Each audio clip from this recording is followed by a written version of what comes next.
이번 주일로부터 성서전과 마가복음의 본문을 통해서 예루살렘을 향하여 나아가시는 예수님의 여정을 따라가 보겠습니다. 오늘부터 시작해서 10월 24일 주일까지 이어진 7주 동안에 특별히 이 마가복음의 말씀과 성서전과의 각 본문들을 통하여서는 올해 우리 교회가 주제로 삼았던 주님 우리에게 믿음을 더하소서라고 하는 말씀에 비추어 우리 각자의 신앙과 믿음을 점검해 보고자 합니다. 먼저 마가복음 8장 27절 예수와 제자들이 빌립보 가이사라 여러 마을로 나아가시는 길에라는 말씀이 나옵니다. 빌립보 가이사라 또는 가이사라 빌립보라고도 하는 이 지역이지요. 갈릴리 북쪽의 요단강의 발원지인 헬몬산 아래 자리 잡고 있는 발달한 로마식 도시를 중심으로 한 곳이 바로 이 빌립보 가이사라입니다. 헤롯 빌립이 로마의 황제, 즉 가이사 시저 아우구스투스를 위해서 지은 도시였는데요. 이 지역은 이스라엘의 가장 높은 산인 헬몬산 지역 인근으로 물의 수량이 대단히 풍부한 비옥한 토지를 이루고 있습니다. 그래서 농사를 짓기에도 유리하고 목축에도 유리한 곳이 바로 이 지역입니다. 당시 로마의 황제였던 아우구스투스, 성경에는 가이사 아구스토라고 표현하고 있죠. 이 지역을 당시 헤롯 대왕에게 하사를 합니다. 그러니까 로마의 황제가 이 이스라엘 팔레스타인 지역을 식민지로 삼고 나서 그 지역을 딱 띄워가지고 황제가 이 헤롯 대왕, 그러니까 예수님 태어나던 때의 헤롯 임금이죠. 이게 준 거예요. 그것을 하사를 하니까 헤롯은 그게 너무 감사해가지고 여기에다 신도시를 만들었어요. 그래서 그 신도시를 만들고 대리석으로 신전을 짓고 황제를 위한 신전을 짓고 그리고 제우스 신전도 이곳에 지었습니다. 그래서 이곳을 가보면은 지금도 그 돌 대리석 흔적이 다 남아 있어요. 굉장히 좋은 경치도 좋고 기후도 좋고 물도 많은 아주 그런 지역입니다. 헤롯이 죽고 나서 이 지역을 당시 그 분봉왕이었던 헤롯 빌립에 의해서 황제 숭배의 신전이 다시금 다듬어지고 세워지었으며 제우스 신전도 다시 봉헌이 되어집니다.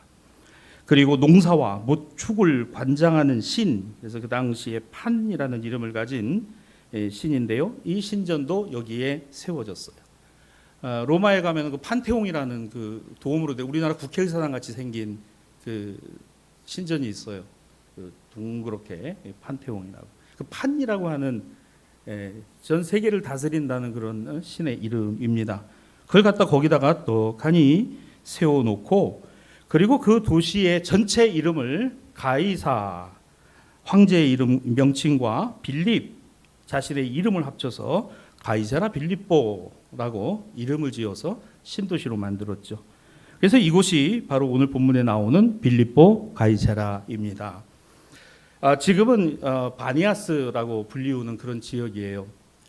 당시 하늘과 땅의 실력자, 신으로 추앙받는 로마의 황제, 그리고 판신, 이러한 신들을 섬기기 위해 이스라엘의 가장 높은 지역에 세워진 도시가 바로 이 가이사 빌립보로입니다. 지리적으로는 저 위에 다마스커스 다메섹에서부터 수로보니게 시로 두로와 시돈 지역을 왕래하는 상인들이 다니는 큰 길이 바로 이곳에 있었어요.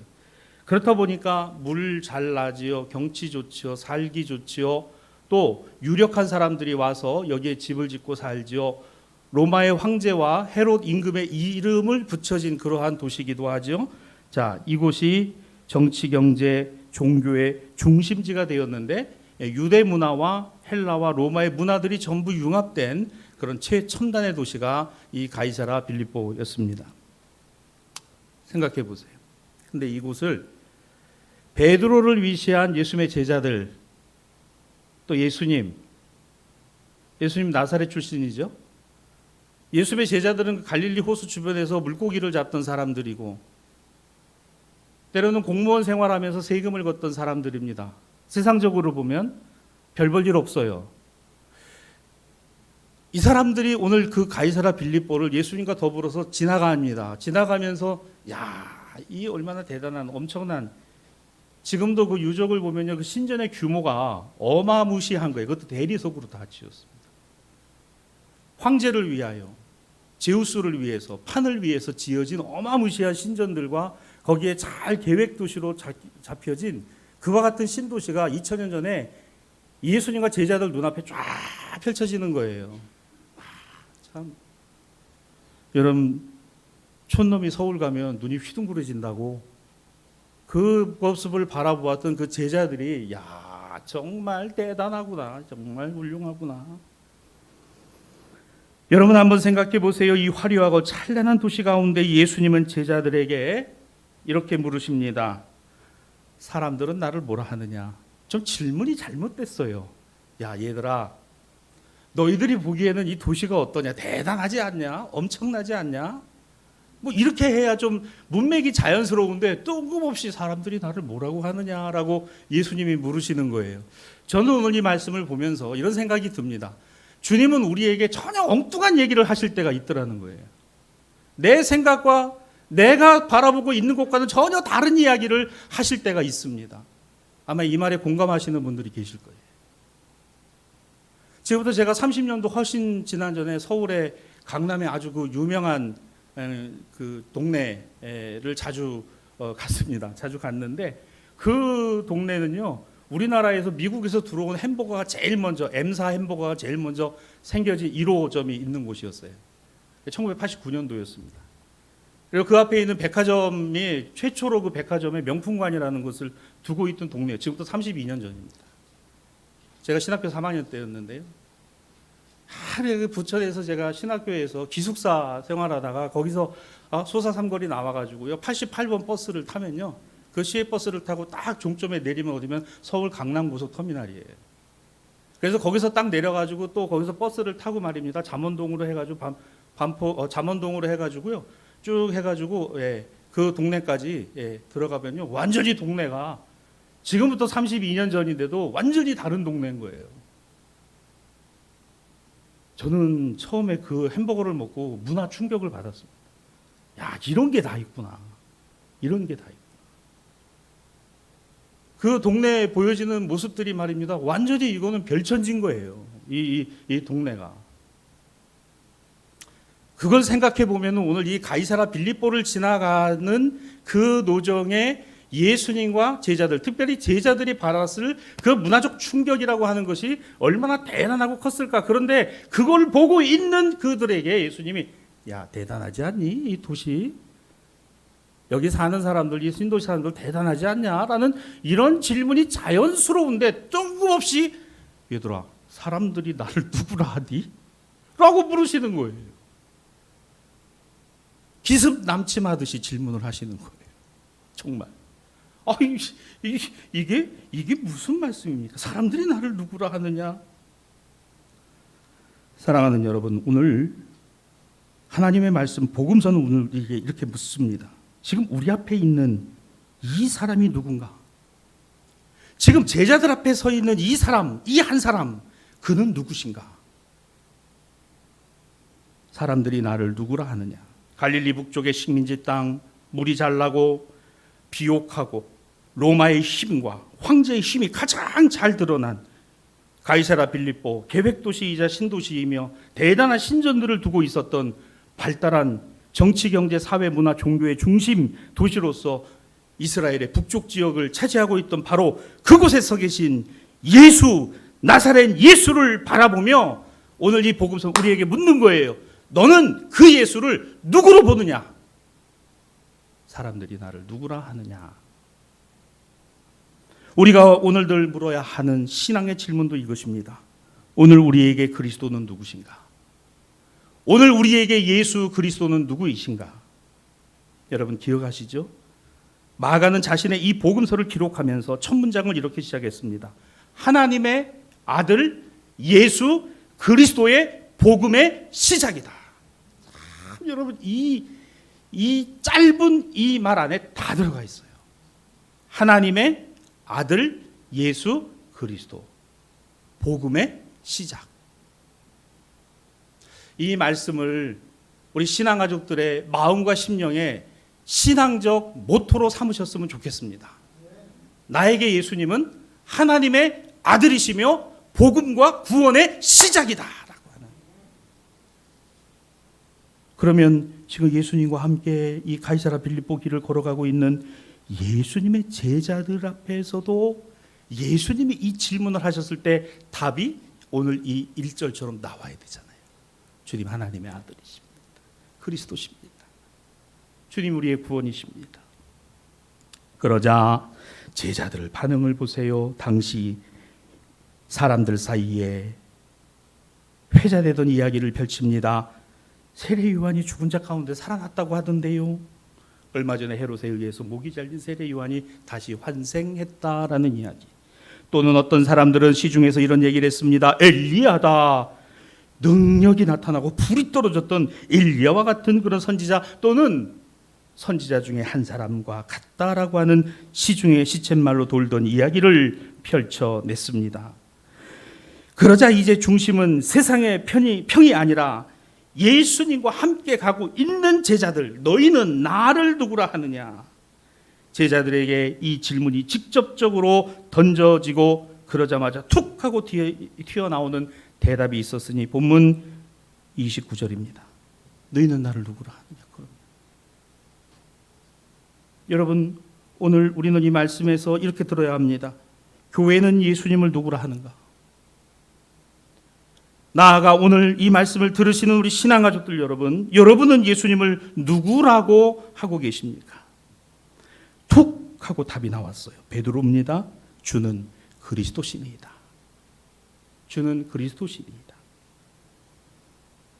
여러분, 예수님의 이 질문과 이어진 베드로의 대답은 유대 교회에 있던 이 유대인들의 신앙과 믿음이 예수 신앙과 믿음으로 바뀌는 출발점이 되었습니다. 오늘 이 질문과 답 말입니다. 성전 시대가 가고 교회 시대가 온 거예요. 제사가 지나가고 예배로 바뀌어진 겁니다. 율법이 아니라 복음이라는 것이 우리에게 주신 하나님의 은혜와 은총과 긍휼이라는 사실이 여기서부터 시작된 것이니 바로 우리 신앙의 변곡점이 오늘 이 말씀입니다. 너희는 나를 누구라 하느냐? 주는 그리스도시니이다. 정답입니다. 맞습니다. 자, 그런데 오늘 우리는 이 말씀에서 한 가지 의함을 갖게 돼요. 그래, 정답이야, 베드로야. 역시 네가 첫 제자니까 넌 달라도 뭔가 다르구나 라는 이런 말씀이 나와야 이게 좀 자연스러운데 30절입니다. 이에 자기의 일을 아무에게도 말하지 말라 경고하셨다 그랬어요. 그래, 그걸로 입을 닫고 그런 말 하지 마라. 이 의외의 반응. 그렇습니다. 오늘 여러분과 살펴보려고 하는 말씀의 중심이 바로 이것입니다. 왜? 예수께서는 베드로를 비롯한 제자들에게 경고하시고 그 말을 하지 말라라고 하셨느냐? 왜? 분명히 베드로가 말한 게 정답이잖아요. 마태복음에 가면 주는 그리스도시요 살아계신 하나님의 아들이시니이다. 그래, 베드로야. 그러나 여러분, 그 뒤에 벌어지는 내용도 오늘 이 마가복음에서 기록한 내용과 별반 다르지 않아요. 예수님의 경고가 있습니다. 그리고 그 말 하지 말라라고 이야기를 합니다. 도대체 왜 베드로를 비롯한 제자들에게 예수님은 이렇게 말씀하신 건가? 그 이유는 이어지는 말씀에 베드로와 제자들을 두고 베드로와 예수님이 대화를 하시는 과정 가운데 있습니다. 자, 보세요. 베드로가 예수님을 그리스도십니다 라고 말을 했어요. 분명히 정답입니다. 그런데 예수님은 정답이다라고 말씀을 하신 게 아니라 다른 이야기를 하고 계세요. 중요한 게 뭔가? 여러분, 베드로가 예수님을 어떻게 불렀느냐가 중요한 것이 아니라 정말 베드로는 예수님을 그리스도로 믿었느냐가 중요한 거예요. 다시 말씀드립니다. 주는 그리스도십니다. 이렇게 말한 게 중요한 게 아니고 정말 예수님이 그리스도이신가라고 믿었는가라는 겁니다. 예수님이 그리스도라면, 메시아라면 도대체 그 그리스도와 메시아라고 하는 것이 무엇이냐라는 것을 정확히 알았는가라는 것입니다. 그 답이 나오잖아요. 자, 31절과 32절입니다. 베드로의 주는 그리스도십니다라는 이 답에 대해서 예수님은 딱 거두절미하죠. 이렇게 말씀하세요. 인자가 많은 고난을 받고 장로들과 대제사장들과 서기관들에게 버림받아 죽임을 당하고 사흘 만에 살아나야 할 것을, 자 보세요, 비로소 그들에게 가르치시되 드러내놓고 이 말씀을 하시니 베드로가 예수님을 붙들고 따져 물었다, 항변했다라는 말이 쭉 이어져 있습니다. 자, 다시 말씀을 드립니다.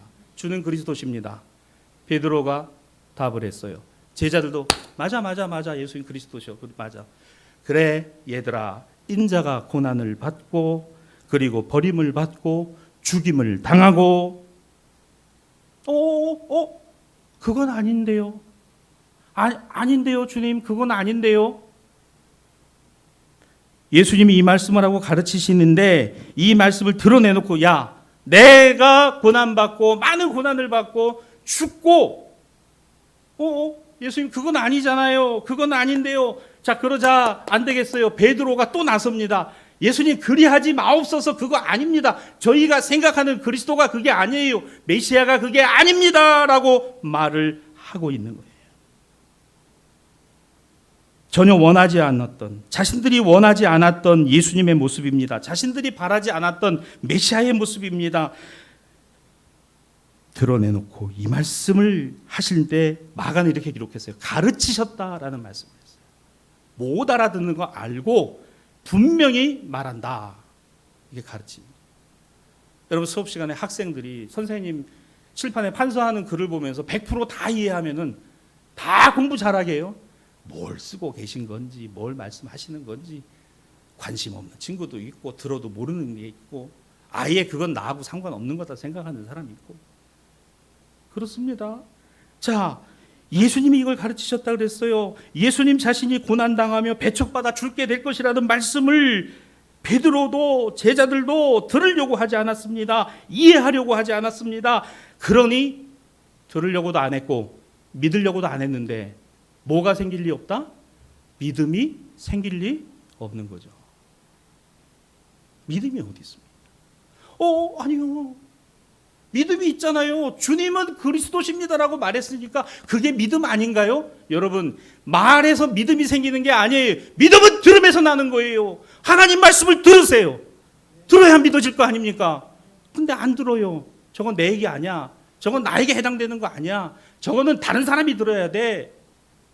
우리 새벽에 말씀을 묵상하고 있어요. 로마서를 묵상하고 있습니다. 로마서의 주제가 뭐라고요? 로마에 있는 그리스도인들이요, 유대인이나 헬라인이나 그리스도 공동체요, 너희는 다시 복음을 들어야 된다. 로마서 1장 15절입니다. 다시 복음을 들어야 된다. 사랑하는 여러분, 좀 조심스러운 이야기입니다만 세상을 향하여 복음을 외치려고 하면 교회는 다시 복음으로 무장해야 돼요. 지금이 그러했던 시대입니다. 교회 안에요, 복음 안 들으려고, 복음을 듣지 않으려고 하는 그러한 기후와 경향성들이 얼마나 많은지 몰라요. 예수님이 말씀하시는데 말은 했는데 믿지 않는 거예요. 왜? 내 생각과 다르니까. 내가 이해하고 있는 그리스도는 그런 게 아니에요. 죽임을 당하고, 더더군다나 이 말씀에 무엇이 있습니까? 마가복음 8장 31절에는 죽임을 당하고 사흘 만에, 3일 만에 다시 살아나신다는 말씀까지도 하고 계신데 믿지 않았다는 거예요. 믿지 않았다. 제자인데요. 베드로는 예수님의 첫 제자입니다. 뭐 수제자라고도 하죠. 안 믿었어요. 누구보다도 예수님 더 잘 이해하고 더 잘 믿어야 될 그가 안 믿었습니다. 말은 그렇게 하면서도. 베드로만 그런 겁니까? 모든 제자들이 다 그랬습니다. 오늘 그들은 영광과 보상, 상급과 지위에 오를 날만 기다렸습니다. 그래서 예수님은 빌립보 가이사라를 지나가시면서 그들의 눈에 보이는 그 신도시, 그 황제의 도시, 그 신전의 도시들을 바라보며, 그 계획 도시를 바라보며 제자들이 품었을 생각, 야, 우리 주님이 영광 중에 임하시면 너 오른쪽으로 가, 나 왼쪽으로 갈게. 나는 오른쪽에 앉고 너는 왼쪽에 앉고. 주님, 제자들 중에 누가 큰 제자입니까? 제가 먼저 부름 받았으니까 제가 큰 제자지요. 이런 생각하고 있는 제자들이라는 거 우리 다 알잖아요. 그러니 가이사라 빌립보 지나가면서 무슨 생각을 했겠어요? 야, 우리 주님이 영광 중에 임하시면 여기서 이런 도시보다 더 큰 도시에서 우리 한 자리 하고 그렇게 살아갈 거 아닌가라는 그런 생각들을 한참 하고 있는데, 뜬금없이 너희는 나를 누구라 하느냐 그러면 너무너무 당혹스러운 거예요. 너무너무 당황스러운 거예요. 인자가 고난받고 버림받고 죽고 부활해, 그거 안 들어오는 거, 전혀 안 들어오는 겁니다. 여러분, 왜 예수 믿으십니까? 오늘 이 질문 앞에서 여러분은 어떤 믿음을 갖고 계십니까? 아니, 여러분을 하나님께서 왜 불러 하나님의 자녀로 삼아 주셨다고 생각하십니까? 아니, 내가 하나님의 자녀라고 하는 확신이 있습니까? 나는 구원받은 하나님의 자녀라고 하는 확신이 늘 내 안에 용솟음치고 있게 되기를 주님의 이름으로 축복합니다. 우리 말한다고 중요한 게 아니에요. 말은 얼마든지 할 수 있죠. 그런데 정말 그렇게 믿고 있느냐? 영광을 받고 보상을 받고 상급을 받고 지위에 오를 날만 기다리는 베드로와 제자들이 대단한 충격을 받은 겁니다. 오, 잘못 따라왔어. 잘못 왔네. 예수 잘못 따라왔어. 예수님이 고난받고 죽으신대. 여러분, 지금 어렵고 참 힘든 때입니다. 매일매일의 삶이 그렇습니다. 어떤 어려움이 지나가고 어떤 힘겨움이 지나가면 또 어려움이 오고 그래요. 그러나 여러분에게 주님의 이름으로 당부하고 헌면합니다. 끝까지 가보십시오. 끝까지 기도해 보십시오. 끝까지 살아가십시오. 인자가 많은 고난을 받고 버림을 받고 죽어야 하리라. 그리고 사흘 만에 살아나야 할 것을, 자, 여기까지 가보십시다. 이것이 우리 신앙이에요.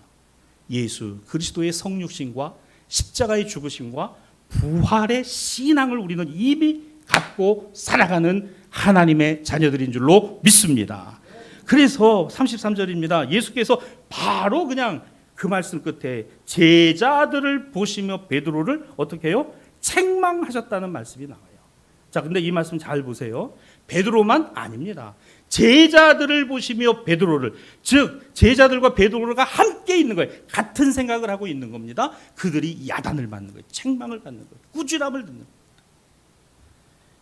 책망과 꾸지람, 이거 좋아할 사람 아무도 없어요. 그러나 우리는 이 주님이 책망하실 때가 언제고 꾸짖으실 때가 언제인가를 가만히 한번 생각해 보십시오. 메시아, 그리스도, 하나님의 구원, 복음이라는 말을 잘못 이해, 즉 오해하고 있을 때 혼이 납니다. 야단을 맞아요. 학교에 선생님이 가르칠 때 학생이 엉뚱한 질문을 해요. 엉뚱한 질문을 해요. 이해를 못하는 거예요. 오해를 하고 있는 거예요. 뭐 그 문제와 내용에 대해서 오해를 하고 있는 겁니다. 설명을 해줍니다. 이야기를 해줘요. 그런데도 못 알아듣고 야단 맞습니다. 시험을 봐보면요, 그 평가에 이미 나와요. 잘못 이해하고 있구나. 제대로 이해하지 못했구나. 어떤 꾸지람과 책망입니까? 내가 하나님의 일을 생각하지 아니하고 도리어 사람의 일을 생각하는도다. 내가 하나님의 일을 생각하지 아니하고 사람의 일을 생각하는 거야. 제발 여러분, 계산하는 거에만 머물지 말고 기도하세요. 그리고 앞뒤 전후 좌우를 다 따져보세요. 그리고 가슴 깊이 묻고 주님의 뜻을 물으세요. 이것이 그리스도인의 삶입니다. 우리 안에 있는 믿음, 주는 그리스도십니다 라고 내가 고백하고 있다면, 정말 그리스도 앞에 내 자신을 내려놓으면 오늘 거기에 방향이 정해집니다. 오늘 거기에 방법이 주님께 있습니다. 오늘 거기에 주님께서 내게 주시는 평안이 있습니다. 거기서 주님께서 내게 위로하시는 위로와 격려가 있는 줄로 믿습니다. 이걸 경험하며 살아가는 날마다의 삶의 기쁨과 감사가 저와 여러분에게, 사랑하는 신앙가족 여러분, 좀 억울한 부분도 있어요. 아이고, 우리가 어떻게 그걸 다 알아서 다 감당하겠습니까? 맞습니다. 우리도 인간인데, 우리도 사람인데 어떻게 그럴 수만 있습니까? 좀 너무하시네요. 주님이 좀 너무하신 것 같아요. 주님이 나를 오해하셔도 좀 한참 오해하시는 것 같아요. 좀 억울하고 서운합니다. 그렇습니까? 그렇습니다. 하지만 여러분, 우리 하나 더 생각해 보십시다. 오늘 우리는 이 말씀을 통해서 주님이 나를 오해하고 계시는 부분이라면 나는 그 주님을 오해하고 있는 부분은 없는지, 신앙을, 믿음을 잘못 생각하고 있는 것은 아닌지 말입니다. 그저 인간적인 욕망과 욕심의 성취를 위하여 우리의 신앙이 있고 믿음이 이루어지는 것이고, 예수님은 그저 그것을 이루시는 만사 형통의 능력자인 것처럼 생각하는 신앙의 오해, 예수님에 대한 오해 말입니다. 그렇습니다. 오해를 넘어서는 이해가 믿음이고, 그 믿음이 날마다 더해지기를 주님의 이름으로 축복합니다. 주님을 오해하지 말고 복음을 오해하지 마십시오. 신앙을 오해하지 말고 하나님 나라와 복음에 관하여 주님의 말씀 있는 그대로 들으십시다. 그리고 내 삶에 한번 가져와 보십시다. 이것이 저는 대단히 중요하다고 생각합니다. 주님의 책망과 꾸짖음은 그러나 주님이 우리를 미워하셔서 우리를 버리시기 위해서, 정죄하기 위해서 하셨다 아닙니다. 우리가 모두가 아는 것입니다. 그렇지 않습니다. 우리를 향하여, 베드로를 향하여, 제자들을 향하여 제발 좀 너희가 정신을 차리고 오늘 이 신앙과 믿음을 제대로 이해하고 살아가기를 원하시는 주님의 절실함과 간절함이 녹아져 있는 본문입니다. 부모님들이 자식을 야단할 때 그 자식 미워서 야단합니까? 정말 사랑하니까, 정말 내 자식이니까. 제가 나이가 드나 봐요. 제가 자꾸 그런 생각이 많이 듭니다. 제가 부모님께는 다 잘 못하는데, 지금도 잘하지도 못하는데, 근데 자식 문제라면, 자식 일이라면요, 아까울 것도 없고 못 해줄 것도 없고 정말 다 해주고 싶은 그런 마음이 막 들어요. 뭐 그 자식이 뭐가 이쁘다고, 뭐 이쁘지도 않아요. 근데 자식이니까. 근데 모르겠어요. 여러분은 손주들을 두신 분들은 아마, 근데 손주들 그거보다 더 이쁘다며요. 막 눈에 넣어도 안 아프고, 눈에 넣으면 아파야지 왜 안 아프? 눈에 넣어도 안 아프다는 그 손주들, 막 그게 하나님의 사랑이 정말 이런 것이겠구나. 주님이 꾸짖으세요, 야단하세요. 바르게 되라고, 바른 신앙과 믿음 갖고 살아가라. 오해가 굳어지면요, 풀려내지 못합니다. 이해하고자 하면 이해하지 못할 것도 없어요. 여러분, 신앙과 믿음은요, 자꾸 하나님을 이해해 가는 것에서 있는 거지. 하나님 왜 나한테 이러시지? 왜 하나님은 나한테 이렇게 응답하시지? 왜 하나님은 나한테 이런 방법으로 이렇게 하시는 거지? 절대로 믿음 잘하지 않습니다. 신앙 잘하지 않아요. 베드로가 주는 그리스도십니다. 정답. 그럼 베드로야, 너 정말 그거 믿어? 믿긴요. 제 생각과 달라요, 주님. 주님 그러시면 안 돼요. 그게 항변함에라는 말입니다. 주님 그러시면 안 돼요. 어떻게 주님 좋은 부대를 가게 해달라고 그랬더니 저 강원도 부대로 보내십니까? 라고 막 목사도 기도가 되더라니까요. 목사도. 우리 이장로님 아드님 우리 이재원 대위가 통화를 했더라고요. 부대 통화를 하고 중대장하고 통화했는데 그 중대장도 한참 후배가 되고 한참 통화를 하고 저희 아들하고도 통화를 하고 했는데 제가 연락해서 목사님 걱정 안 하셔도 돼요. 근데 목사가 걱정하는 거를 우리 성도가 목사님 걱정 안 하셔도 돼요. 이런 말을 듣는 게 이 자식이니까 참 그렇구나. 그러면서 한참 이야기를 해주고 통화를 나눴습니다. 대대에서 앰뷸런스를 아마 받게 되는 모양이에요. 그래서 제가 참 감사했어요. 하나님 참 앰뷸런스 일단 십자가가 있잖아요. 차에 보신 분이 없는가 보네. 앰뷸런스에 이렇게 십자가가 있어요. 이렇게 탑차 4분의 5톤 십자가가 있거든요. 그래서 하나님 정말 감사합니다. 군종병이 안 됐으니 의무병들하고 같이 다니는 의무 운전병이 되게 하셔서 십자가 보고 살아가니 하나님 감사합니다. 아프고 힘들고. 여러분 군대 가서 제일 속상할 때가 뭔지 아십니까? 아플 때예요. 부모님 제일 보고 싶을 때가 아플 때더라고요. 자, 그런 병사들 실어 나르는 그런 일, 자, 하나님 감사합니다. 여러분 그런 마음이 들더라고요. 아니 왜 내 기도하고도 저런 다른 방향으로, 야 정신 차려. 그렇지 않아. 주님이 꾸짖으시고 야단하시는 게 나가 미워서 내가 아니라서 내가 잘 되도록 오늘 우리는 주님을 오해하고 있는 것은 없을까? 사랑하는 여러분, 우리는 어떤 말을 하느냐보다 그 말을 바르게 이해하고 있느냐가 더 중요하다는 사실을 기억하십시오. 예수님, 그리스도, 구원자, 복음, 이거 말하는 게 중요한 게 아니라 이걸 바르게 이해하고 있는지, 오해하고 있는 것은 없는가를 돌아보라는 것입니다. 이런 점에서 오늘 야고보서의 본문입니다. 야고보서 3장 8절로 9절, 혀는 등이 길들일 사람이 없나니 이것으로 우리가 주 아버지를 찬송하고 또 이것으로 하나님의 형상대로 지음받은 사람을 저주도 하나니 한 입에서 찬송과 저주가 나오는도다. 맞아요. 이게 우리 모습입니다. 하나님 앞에 예배 드릴 때는 그저 하나님 영광 받으시라고 예배 드리면서 예배 드리고 나아가서는 전혀 다른 사람으로 살아가는, 한 입으로 찬송하고 한 입으로 저주하고 한 입으로 원망하며 한 입으로 감사하고, 그게 우리 모습이더라는 거예요. 주님은 그리스도십니다 이랬던 베드로가 주님 그리하지 마옵소서 한 입으로 두 말을 하잖아요. 구약 잠언의 본문입니다. 잠언 1장 23절로 24절 하나님의 말씀입니다. 나의 책망을 듣고 돌이키라. 보라, 내가 나의 영을 너희에게 부어주며 내 말을 너희에게 보이리라. 내가 불렀으나 너희가 듣기 싫어하였고 내가 손을 폈으나 돌아보는 자가 없었다. 나의 책망을 듣고 돌이키라. 내가 너희를 불렀고 내가 너희에게 말하니 너희가 듣기 싫다고 듣지 말고 너희에게 주는 나의 사랑과 은혜라는 거 기억하라는 거예요. 이 오늘 잠언의 말씀입니다. 사랑하는 신앙가족 여러분, 우리에게 필요한 믿음, 그렇습니다. 이 믿음이 있습니다. 이제 이 믿음 위에 믿음을 더해가는 우리 모든 대사의 신앙가족들이 되기를 주님의 이름으로 축복합니다. 오해를 넘어서는 이해, 예수 그리스도 우리의 메시아이심을, 그리고 그 예수님께서 우리에게 다가오시며 우리에게 구원의 길을 열어놓으셨다는 사실을, 오늘은 특별히 교단이 정한 평신도 주일입니다. 교회 공동체는 언제나 바른 이해를 바탕으로 합니다. 오늘 신앙과 믿음의 공동체이기 때문입니다. 때로 서로 간에 갈등과 소통의 어려움이 있습니다.